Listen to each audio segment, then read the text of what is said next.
From prison to peer work, brought to you in partnership with the Pursue It If You Want It nonprofit organization. Join us as we explore these powerful narratives that not only highlight the struggles, but also celebrate the victories of individuals who have used their past as a stepping stone to build a promising future. We delve deep into the lives of individuals who have turned their experiences into powerful stories of success through the strength of resilience and peer support. Stay tuned for episodes that promise to be as enlightening as they are inspiring. Warning, the following interview is recorded live, uncensored, and unrehearsed. All right, we're here again. This is a Pie Talk podcast production. Welcome to another interview from prison to peer work. I'm here with KeJuan Johnson. Right? That's what we do. We're going to get right into it. Share all the madness, the mess, the mayhem, whatever it is, unrehearsed, uncensored. That's what we do.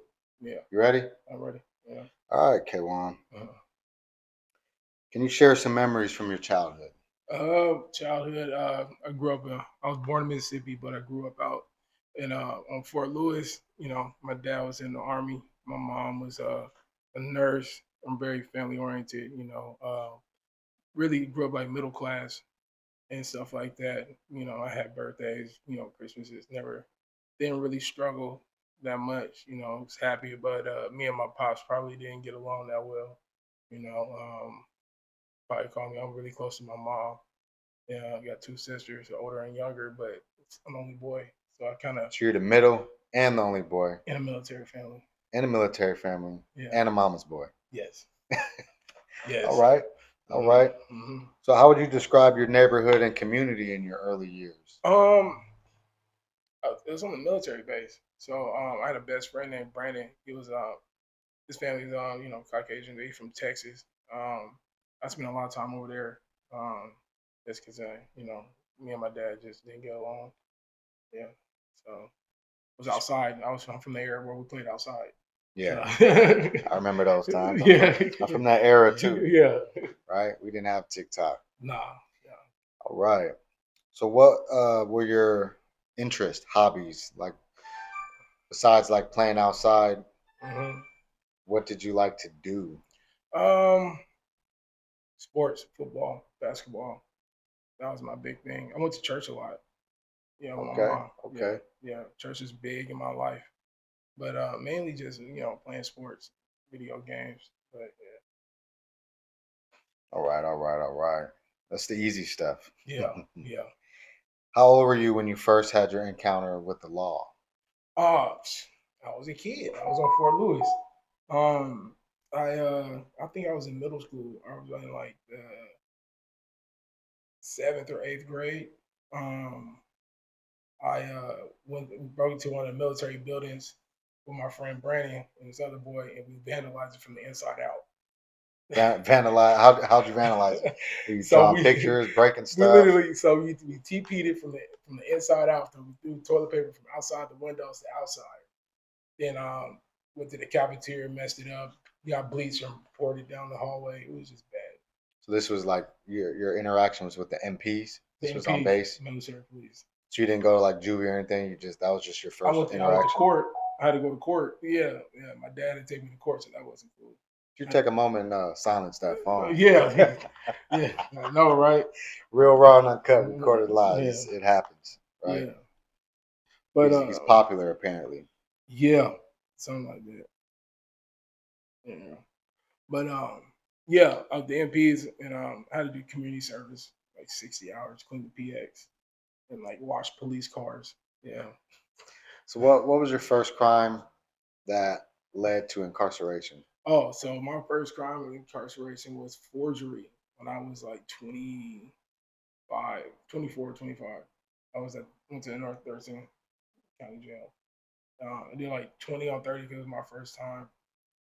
But then right after that, it was one thing after another. So. Oh, you did 20 days on 30 days? Yeah, because it was my first Offenders Act or something like that. Yeah. So what would you say influenced you to go down that path? Because you said that was the first of many times. What would you say your biggest influencing factor was with going down that route? Drugs. Selling drugs, being a drug dealer. I started, you know, meeting the wrong people. I started to people start, clientele want to figure out different ways to pick up from me. So, there's a check fraud thing. I tried to bail out the dude that I was doing the checks with, and got caught with that. And then after that, just being around the wrong crowd. You know, What's a crime that you're the most ashamed of having committed? Probably my most recent one was felony harassment, threat to kill. I got in a fight with my cousin, and I beat him up bad over a female. It was my female. He tried to fight me, and I beat him up. And he called the police. So on me. your cousin tried to fight you over your Yes, female, fiance. over your fiance. Over at the time. Now, when you say over her, was he messing with her? Yep, I found I didn't know about that. So Okay. Yep. Okay. So it was some mess. Jerry Springer stuff Shit, going on. I didn't know, man. But even at the time you guys got into the fight, you didn't even know at that time. No, I knew. Right. They was messing with each other. Or was that when you found out? That's when I found out. That's what ensued the fight, the conflict. Yeah, he heard me and her together, and he was tripping. I let him stay with me. I heard him tripping, and I was like, "What you tripping for?" He's like, "Oh yeah, it was like F you and that girl. You know what I'm saying? She a hoe. Me and my this is about to get crazy. Me and my brother fucked a bit." That's what he told me, word for word. I said, "Whoa." So both your cousins. Yeah, that's what he said. Had sex with your fiance. This is what he said to you. This is what he said to me. Mm. You know, right? And damn. Yeah, and I find out it's because I had relapsed. I chose drugs over her. That's what she told me. So, he tried to fight me, and I ended up beating him up. And then he ends up calling the police on me, and I go to jail. Mm-hmm. So that's probably the most ashamed because it's like I remember all my whole life. By then already been to prison twice, and I'm like, I've been hearing people going to prison over females. I'm like, I ain't never been one of them dudes. Mm. Now I'm facing this time over a female. So I was that's more embarrassed. You know what I'm saying? Probably most ashamed. Plus that's family. You feel me? Yeah. There's a lot of elements tied into that share right there. Appreciate your vulnerability with that. Yeah. And how much time did you end up doing for that? I got 25 months with DOSA with that, and then so I did. So basically that's you do 25 months with DOSA, so it's 12 in a day, or whatever they gave me, and then so 8 months. But then I ran once I got out of prison. So so you got out and you didn't even check in with your. So with then your I got DOC. my DOSA revoked, and I did the rest of that time. So in total, you did what, 2 years? Basically, yeah. Basically 2 years on that. Mm-hmm. And while you were in, did you do any rehabilitation while you were inside? Any classes, any treatment, anything? No, it was during COVID, so all that stuff was shut down. Okay. All that was shut down. The last time when I did the DOSA revoke, it was just recently. I got out in September. I got to go to work release for the first time. So that's about it. So yeah, I did. They made me take a Northwest Resource. I had to do IOP. But this was after you got out. No, I was on work release. I forgot I had to do IIP, so intensive inpatient or outpatient, basically. I didn't even finish that because I got out before I finished, and I just didn't care for it. This was the DOC work release over there on the west side. Yes, right? On the west side. Yeah. How was that experience? Did going to the work release help transition into your changing your ways, or no, yes and no. So I was doing good, and I got into it. Basically, a worker there. I didn't really care for, and I vocalized it to another staff member, and they told the staff, and so they kicked me out 3 days before I got out. So I had to go back to prison for 3 days, and so that happened, and then so I was doing good, and I was like ready to trying to change my life, but then once I was sitting in the arguing, I was like, I already went to relapse mode. So when I got out, I relapsed, and it's when my life changed. After getting caught this last time, after my last relapse, that I was just like, I'm done. You know what I mean? I see it because I got out, I had a car, I had a job, lost it all over one mistake, over one choice. This is when they sent you back from the work release to 3 days? 3 days, got out, went back to work, got off of work, and relapsed. Same day? Same day, I got out. So as soon as you were released, you clocked out and clocked back into the game. Clocked right back in, yeah. Mm. So when would you say you first came into contact with drugs and alcohol? Marijuana was in high school.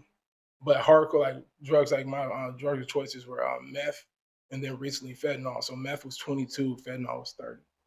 Yeah, 30 years old until but opiates was 30. Yeah, what led you to start using like meth and then peer pressure, peer pressure? peer pressure, and curiosity. I was hanging out with this dude over off of Savannah Manors in Lacey, and I used to smoke weed, and I used to hear all these people come in that I knew from like high school and just around. I didn't even know they was using meth. And one day he kicked everybody out, and he was like, he did on some like smoky shit to me, like, bro, you about to get high today. I'm like, what? So man, I'm gonna get you high today. I'm like, you know what? Let me see what this is about. Stupidest decision. Yeah. So that was your introduction to meth? Mm-hmm.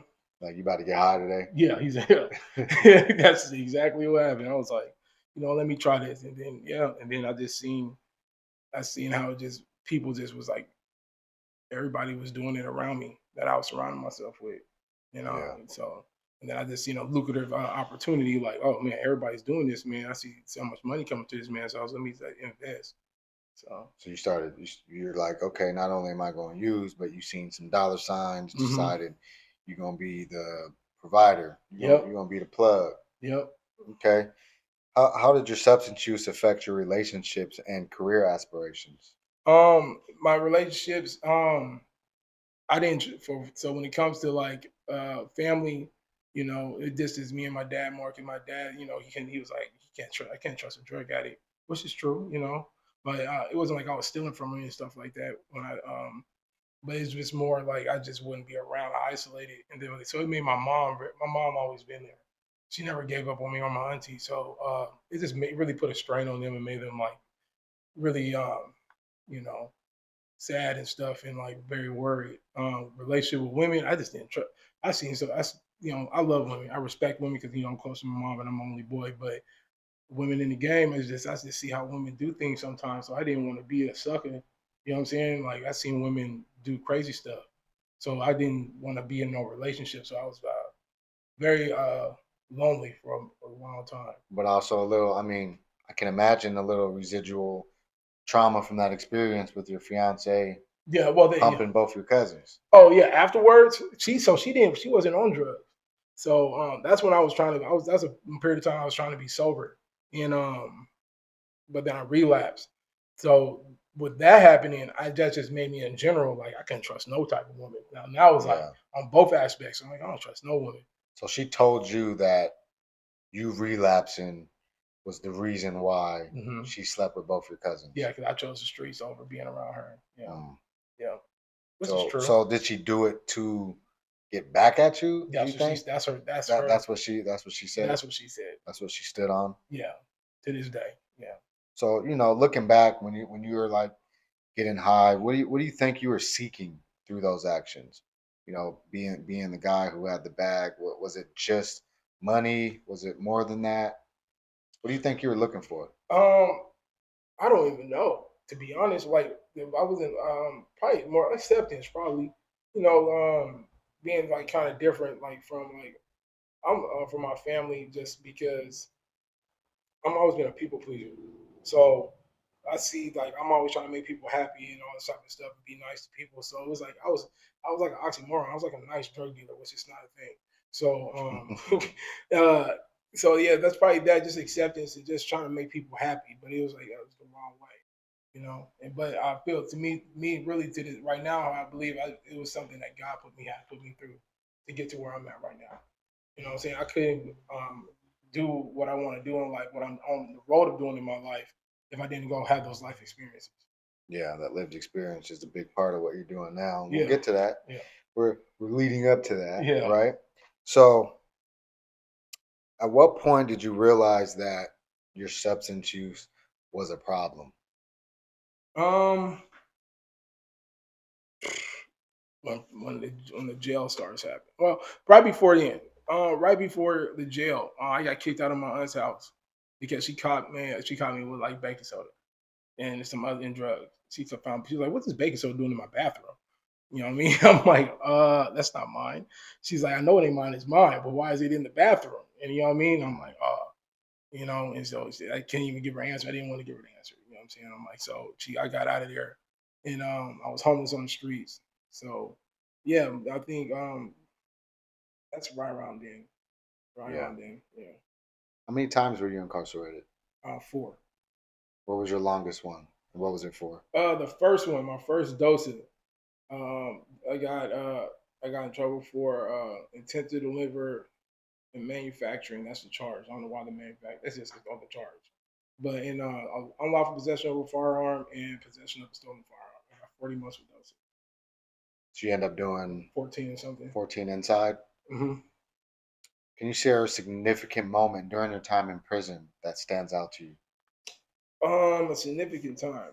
Good or bad? One of each.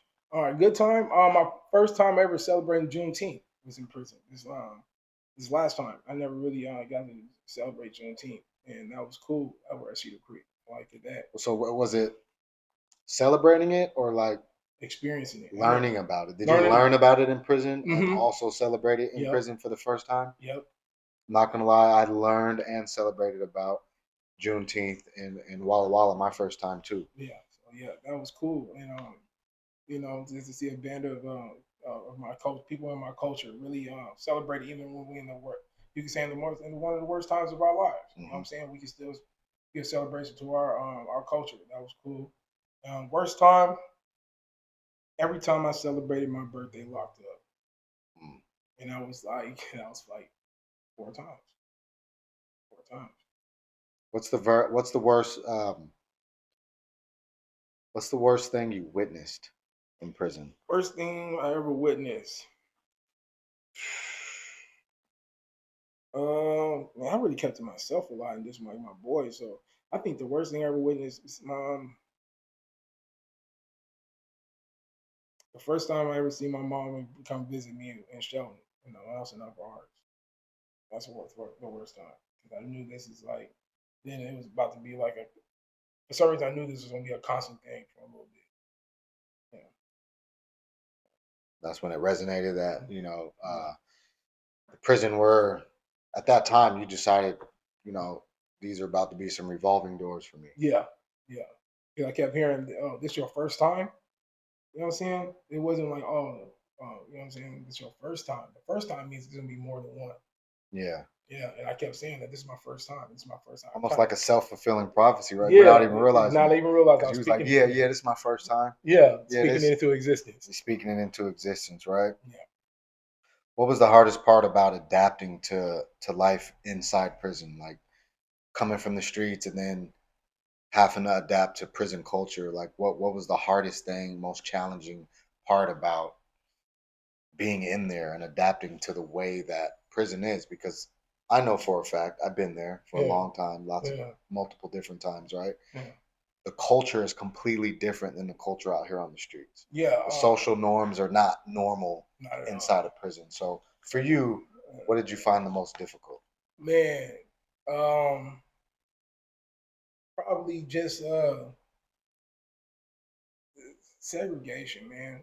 I don't like that. You know what I'm saying? I love everybody. I don't judge nobody for who they are. And so like the prison politics, you can only kick it with at the time people, and it might be mandatories. You know what I'm saying? I was in Stafford Creek with a lot of people from my hood. I'm a Crip. You know what I'm saying? Or you know what I'm saying? I was affiliated with Crip. You know what I'm saying? I rock with God right now, but my affiliation is Crip, and having my big homie and my homies from my hood there, so it's like mandatory. You know what I'm saying? We're going to work out. You know what I mean? Stafford Creek got the yard outside. So basically, like when you say mandatories, like mandatory workouts, mandatory involvement with the group, which for you was Crips at the time, right? So you had to do these things. And what if you didn't? Oh, you don't get checked. I fell into suit. You know what I'm saying? I'm more of a leader. So that role right there to fall into suit was like, it was like internally I didn't like it. So checked meaning, for people that don't know. Oh, for check means you don't get your ass whooped. They're gonna, somebody's gonna fight you. They're gonna get on you. You know what I'm saying? And it's probably gonna be more than and me, not just a Crip. It's gonna be black people because in Stafford Creek we had a little thing where a borderline riot was gonna happen. We thought, you know what I'm saying? Anybody who's been locked up, we were saying, it was to the point like, man, if you're not in the house, which is your cell, you better not have your slippers on. Yeah. If you go into the yard, you better be at least 3 deep. If you go into the lunch hall, you better be 3 deep. You know what I'm saying? Because it was So about for to be clarification, what he's talking about is, there's rules and regulations. There's, you have flip flops. Like now, if he was in prison, no. he wouldn't be able to wear his Crocs outside of his cell, which Yeah. cells they call houses in prison. Mm-hmm. Mandatory 3 deep, meaning he had to be walking with 2 other individuals from his group at any given time, or he would be in violation and get checked, get his ass whooped. Get his ass whooped. Yeah. So that was that. Just to answer your question, to kind of clear it all up, that was the hardest part for you was following somebody else's lead, because there was already a pre-established hierarchy and pecking order within your group. So you got there, it's like, nah, this is who you answer to, this is what you have to do, and the consequences of not doing that is getting your ass whooped. Yeah. Or worse. Yeah. Right? I've seen worse. Or worse. Right? Yeah.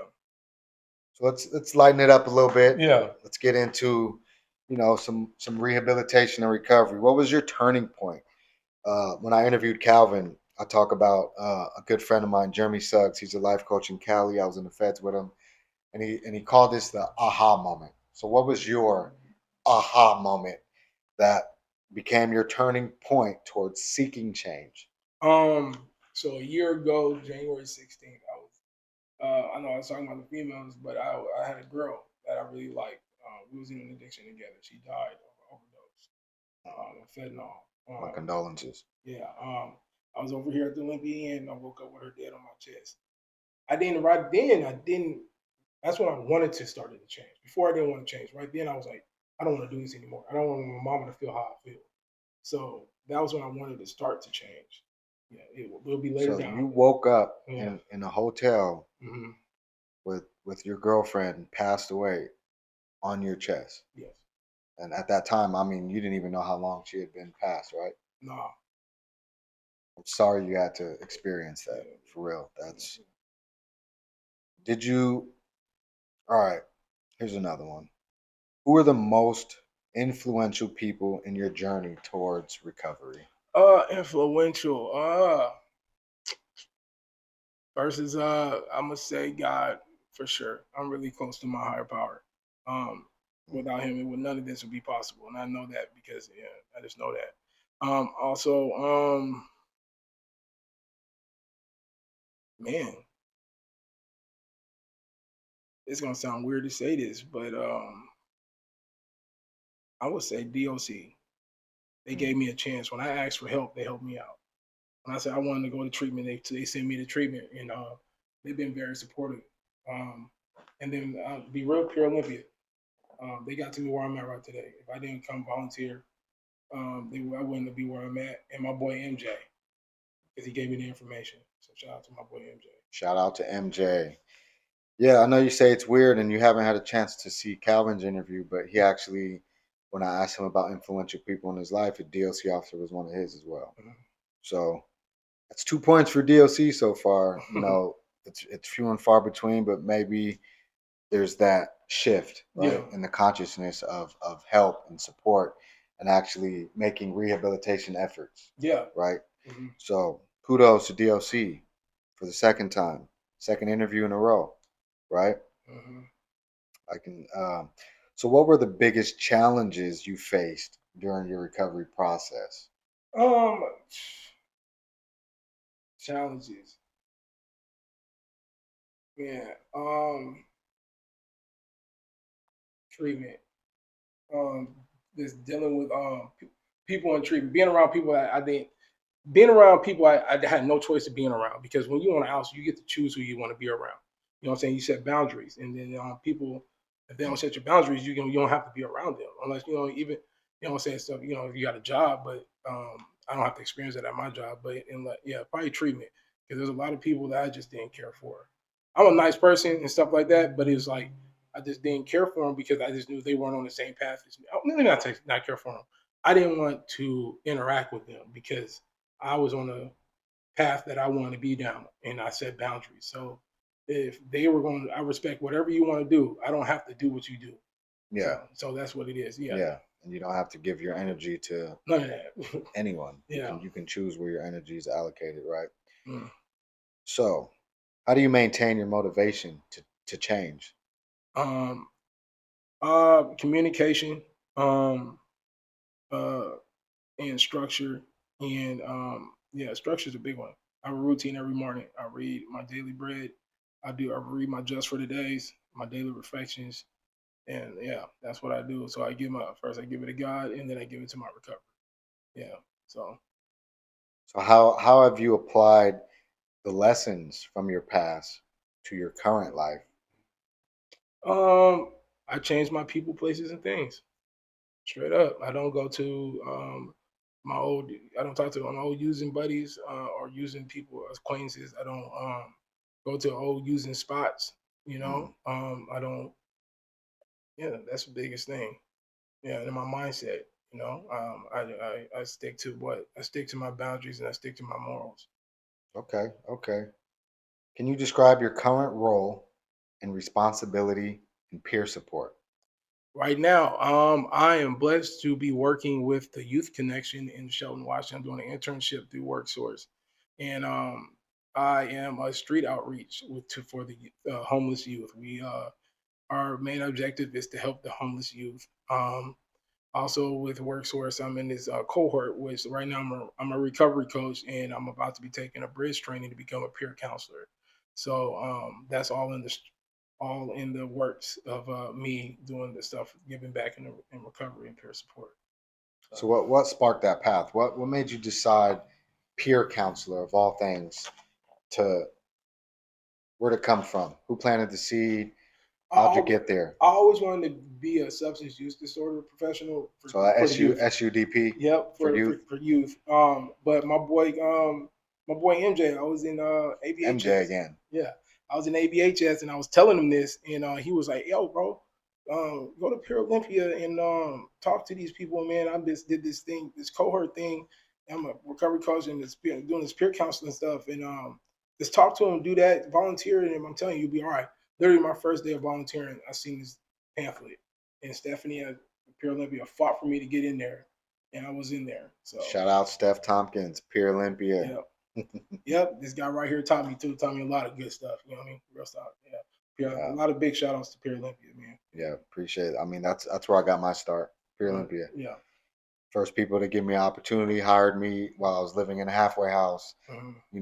I was working there with the ankle monitor on. So when you talk about peer work being inclusive and people really modeling that trauma informed and honoring people's lived experience and giving them an opportunity at a career from the mess, right? Yeah. Peer Olympia is a prime example of what that looks like. Yeah. I can testify to that fact. Um, so what's a typical day look like for you now? All right. So Monday through Friday, I wake up 6:45, do my routine, get ready for the day. Head out to Shelton by 8:30. I'm at work. Um, I work over there. I'm doing an outreach. So right now it's like orientation and training and stuff. I'm mingling right now. I'm in the front, so I'm mingling with the youth, getting to know the youth. Next week I'm about to be out there on the streets, walking around with my boy Quan. Everybody's walking around with my boy Quan, trying to find these homeless youth to help them out. Then by 5 I get off. Recently I was doing IOP, but I'm done with that. But yeah, now it's just just chilling. I'm on the phone. I watch a lot of Amazon Prime. I actually do got a girl now that I'm seeing. She's in treatment for CPS, but she's doing super well. She's in recovery, but she's doing super well up in Evergreen. So I talk to her all the time. Okay. On the weekends, I go up to Everett to go see her, and yeah, then I go to church on Sundays. Yeah, after I have a house meeting here, I'm in a clean and sober house. So Yeah. yeah, Yeah. That's where we're doing this. Like I said, I'm pulling up. yeah, I'm finding the stories out here and I'm highlighting them. yeah. What would you say the worst day of your life was? Worst day of my life. It's two. Two days, Two two days. different situations. Worst day Okay. when my ex, when my girl, my ex, I say ex because I got one now, but my ex Chloe, when she died, and on Mhm. my birthday, last year or the year before last, My grandma died on my birthday, Mm. and I was using, so that was probably that was it. Yeah, I was pretty feel that when you Yeah, said it. yeah. You know, how do you measure success today compared to before your transformation? Um, success today is it's really just every day that I'm blessed that God gave me that I'm not using. I'm not going to pick up. I'm not picking up nothing, and I get to help these youth out. You know what I mean? That's probably the success to me. Just to see one of these youth, know that somebody cares for them. Mm. So that's the success for me right now. Before there was no success, I didn't know what that was. That's fair. Yeah. That's really fair. What are you most proud of achieving since your release? I was proud of. I'm most proud of just being able. Honestly, like this is the first Mother's Day I've been sober, spending with my mom in the last. I don't know. I don't even remember when. Since I was a kid. Yep. I can feel that too. Yeah. First Mother's Day. Yeah. Mm. All right, let's talk about what's next, right? Mm. What are your goals for the next 5 years? I'm gonna go back to school, do the SUDP. SUDP. My family right now is in the works of opening up a wellness centers out here in Thurston County. Yeah, that's a big thing. They're gonna be doing like trying to do like peer support, nursing classes, trucking classes. My cousin Rico, he's in Mhm. the process of doing all that with my mom and my auntie and counseling and all that type of stuff. So yeah, hopefully that's up and running. Hope this internship, I got a good thing going on with the Youth Connection, so I want to be still working there, helping out there. I really like that. I like that. I don't like it. I love that place. I love Yeah. that place. It's good energy over there. So yeah, just keep doing more work and helping the youth out. Yeah, just Okay. building my resume up. Yeah. So it's kind of segues into the next question, which is how do you plan to expand your impact in helping others? It's getting more certificates and more education into helping youth in every shape possible. Right now, I'm doing it with helping their homelessness and peer counseling, and then hopefully I'm gonna get there for the addiction part. Are you trying to holistic The whole thing. the whole thing? That's one of our core values over at the Youth Connection. It's holistic. So Yeah, it is. Is there a message or principle you live by now that keeps you focused? um, I just give it to God every day. Every day, give it to God. Trusting Jesus. Just know this through Jesus, I will always prevail because I'm not doing this by myself. I always got God and Jesus by my side. Real talk. Yeah. Mm-hmm. So, how do you handle the stigma that comes with people that aren't as acceptance of your recovery story? That's part of the game. Not everybody's going like what I like what I've been through and or believe that I'm going to change or even accept my past. But that's not who I'm aiming for. I'm aiming for the people that I'm aiming for youth that need a person like me. That's what I'm saying because I'm the only life experience is the only way that these youth and the predicaments that they're in is going to listen. They're going to want to get the help or the push to do stuff for themselves. Because the biggest thing is you can't make somebody do something, but I can always share my story, give them my advice, and hopefully that they can put the steps in themselves to do it because it's gonna be a way better achievement for them that they did it themselves. I'm just supportive. Yeah. Yeah, I'm very supportive. But at the same time, I am a people person, and I love to help. If I can help in any type of way, that's not too strenuous for myself because got to worry about my recovery. I would do that. But I don't want to do it to a point where they have to rely on somebody. I want these youth to know that they can do this shit themselves. Okay. How do you navigate conflicts that might be activating, that might take you back into the old culture? For example, You know, what if you're in a confrontational altercation and someone gets aggressive with you and calls you a bitch, right? Yeah, And I see that, right? yeah. That's one of the How are things. you navigating that? How's that happened No, it's never since happened. you've been out? Like, It's never. I have think you had to navigate a that? youth was playing around today, and he says, you know, cause we had these little funny little things like if you acting like a bitch, it's like a little form. The fill Mhm. out is a prank, but he said that, and like I'm surprised. My old mindset, I just laughed it off. I really just laughed it off because at the end of the day, it's like somebody. I know that I never put myself in a situation to offend anybody. You know what I'm saying? Because I'm very helpful. So if a person's that mad at me that they're getting confrontational, it's something probably with them. So if I can't talk it out, I would just walk. I can walk away. You know what I'm Yeah, saying? yeah, Yeah, just walk away. I'm a grown man. I don't care what these. I got a woman that loves me. I care less what this other person thinks. yeah, Yeah, yeah. yeah, Right? Don't yeah. take it personal. It's one of the four agreements, Yeah. right? I just read that book too. Yeah. So yeah. Yeah, no, I appreciate that. And also, how are you self-advocating in the face of no's? Self advocating by I stick to my morals. I stick to my boundaries. You know what I mean? I'm not gonna put.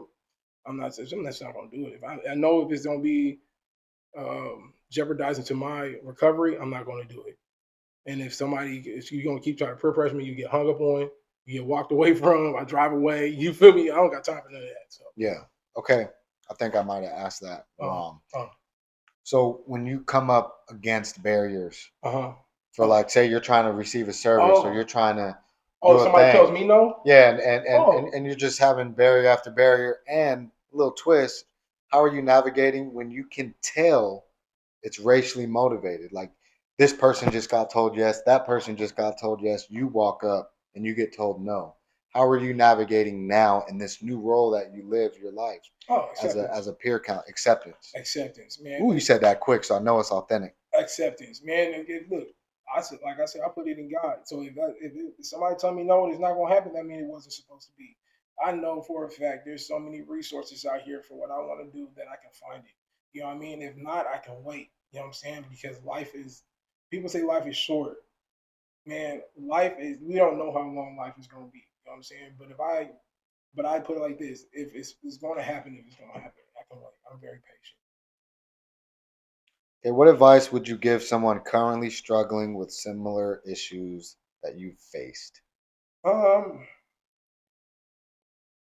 I would just talk to him, just tell him about like, this is tell him like how I would do it, you know what I'm saying? My experiences and hopefully that can help. If I got any other type of advice or information I can give him, I just tell him, you know. But at the same time, I tell them it's up to them. Everybody's different, you know what I'm saying? What works for me ain't gonna work for you probably. But you can always try, you know. So Yeah. How do you hope that sharing your story, even on this platform, is going to inspire others? just one time. How do I hope? Yep. Um, Oh, I just just pray that somebody gets touched by this. Hope that somebody realize just you got to real talk these. I just started getting a sponsor, so I'm about to start doing the steps. But you got to have a higher. I feel like you have to have a higher power. You got to realize you're weak to your addiction. Because is your addiction has control over you. You're an addict, and your choices are very very very important. You have to make the right choice. You know, think about it. You know what I mean? Ponder about it, pray about it before you do anything. Yeah. Because every choice is life changing. Real talk. Any choice you make. And you really, really believe that. Yes. And so it's another kind of like, how do you navigate? You're a peer counselor now. hmm You're doing recovery coaching. How do you navigate when somebody doesn't agree with nothing you're talking about? Oh, that's their If you, choice. You know what I mean? I'm just doing my part. You know what I mean? My part is to be there. Really, I'm really there to listen. I'm really there to listen. Like when it comes to recovery coaching, I'm here to listen and then try to help you out with resources. You know what I'm saying that I have that I can give you, depending on what you need help with. But at the end of the day, it's you got to put people got to put in the footwork themselves. You know what I'm saying? Things in this world is not going to be handed to you most likely, but if you need support and you need somebody to tell you that you really can do it and believes that you can do it, because that's one thing I do. I'm not going to say something I don't believe. So, you know what I'm saying? I'm going to be there for you every step of the way. You know what I'm saying? But at the same time, I'm going to let them know you have to have the willpower to do it. You know? Where do you think you'd be if there was no peer support, no program, no certified peer counseling? If that program that MJ pointed you to didn't exist, where do you think you'd be? I would be, I don't know, to be honest. I don't know. Somewhere where God wants me to be. Do you think you'd still be in recovery? Yeah. Yeah, because I don't want to go back. I would probably be more into trying to do the SUD program. So I'll probably be More focused on like school or school, college or something like that, getting credits. Yeah, I'll probably be more in school. All right, last question before I give everybody an opportunity. You're gonna have to come off the cuff. I'll give you 3 questions to shoot my way. Okay. Before I do this, the last one. Would you have taken, or what do you think the impact would have been for a CPC program to where you could have got certified while incarcerated? So what I'll be right now? Yeah, I'm saying, what do you think the impact would have been had that been offered while you're in there, and say the MJ that you're talking about out here was in there, and then a program was actually while you were locked up? Would you have taken it? Would you have become a certified peer counselor while you were incarcerated? Nah, You don't think so? I wasn't ready. You weren't ready? I wasn't ready. Nah, But for those that are ready, what do you think the impact is? I think that a lot of people probably there might be. I think a lot of people might be ready for that. That might be that would be awesome. That would be awesome. I just know me personally, I wasn't ready at the times. But yeah, I feel like that would be awesome, man. That would change a lot of people's perspective because a lot of people don't know. You know what I'm saying? That they don't know about it until like I mean, I didn't know until I got out. So it might be better for some people to know right now. Yeah. What if I told you there have been 17 trainings that certified peer counselors inside of Washington State prisons? I'll be shocked. Nobody told me. Yeah. Yeah. That's what I do. Yeah. Yeah. That's awesome. Yeah. It really is. Yeah. All right. Before we head out of here, you got 3. Like a genie. 3 questions. All right. What's your biggest accomplishment to this day? My biggest accomplishment. My biggest accomplishment is winning the war within myself. Okay.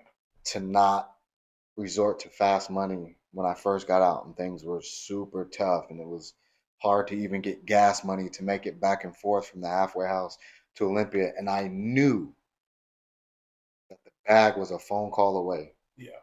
I knew that.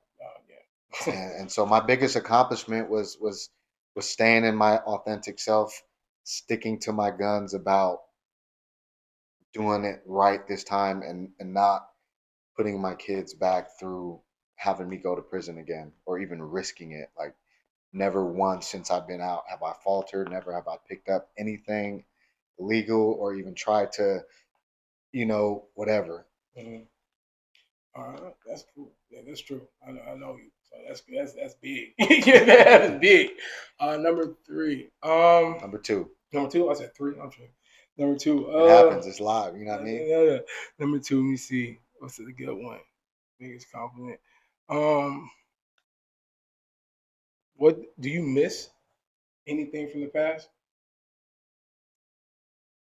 If I missed anything from the past, honestly, it's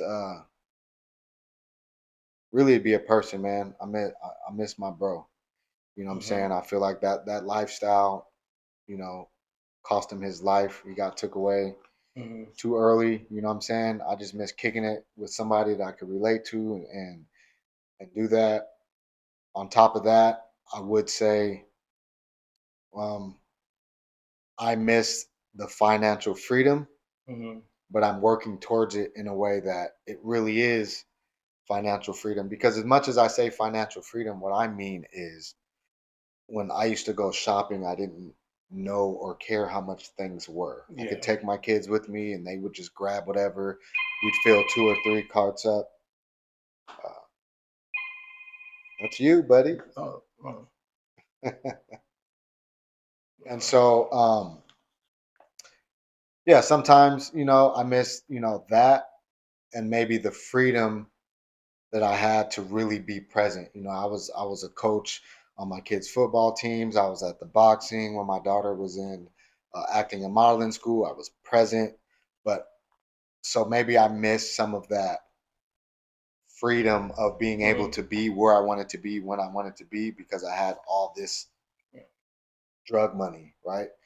But I don't miss the stress. I don't miss knowing that I had to watch where I was driving, watch how I was moving, that at any given moment, all that could be snatched away. I don't miss that at all. Yeah. I love what I have. I'm grateful for it. And I know that nobody gets to knock on my door loudly and come take it all. Yeah. Yeah. That's Straight up. Straight up. That's Nobody's taking what I've built it's now. yours. Yeah. Yeah. Number 3.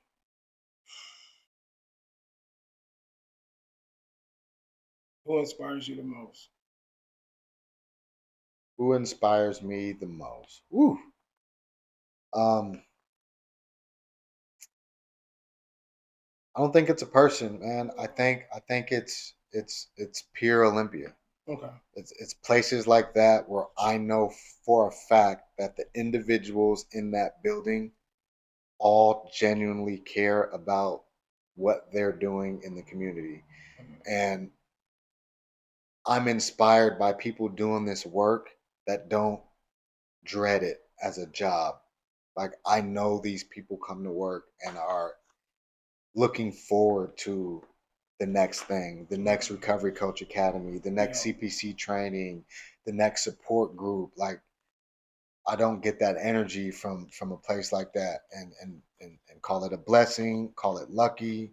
I got spoiled that my first career choice in the path was with such an organization as Peer Washington as a whole, because all the way up to the CEO is a peer, and that person is personable. And if you work for this company, you can call the CEO directly and get peer support. Like straight up, you know what I mean? And they still care even after 10, 15, 20 years, I think, or more. Actually, it started over 30 years ago, right? And they're still passionate. They're still developing new programs and figuring out new innovative ways to bring peer awareness and peer support into recovery and rehabilitation and behavioral health and being trauma informed. And yeah, that's what inspires me, man, is the people behind the organizations that really give a fuck, man. That really do, and not just say they do and I'm nonprofit, but really I'm for profit. You know what I mean? That's what inspires me the most. That's who inspired me the most is that culture that I happen to be a part of. I feel you. Yeah, they are great. They're awesome. Yeah, right? I give them a lot of credit for where I'm at. So yeah. Well, I look forward to seeing you in the field. Yeah. Your CPC's right around the corner, right? Yeah, like I'll probably be there. I'll probably be a trainer or just involved in watching it happen. Yeah. Appreciate you letting me pull up on you and do this interview. No problem. And I'm sure those of you watching appreciate the authentic content. For sure.